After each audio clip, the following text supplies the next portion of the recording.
Question 3. The results for a survey of 120 students who were selected randomly are listed below.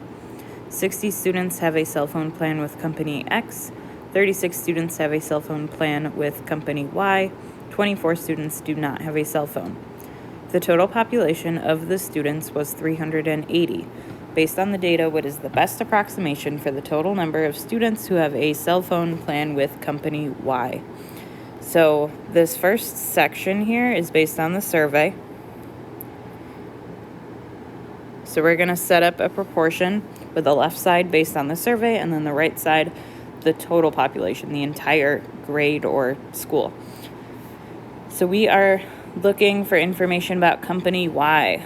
Well, company Y, we know that there were 36 students that had company Y out of 120 students who took that survey.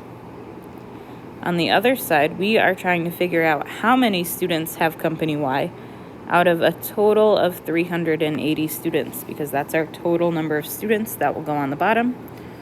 We're going to place our variable above because I don't know how many students have cell phone company Y in the entire population. And then from here, we'll cross multiply. First, I've got 120 times X. And then 36 times 380, which is 13,680.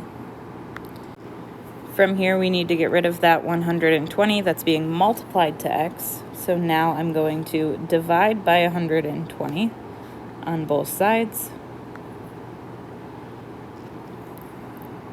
And when I divide 13,680 by 120, I get 114. Let's make sure we give this a unit. This was a number of students who have company Y.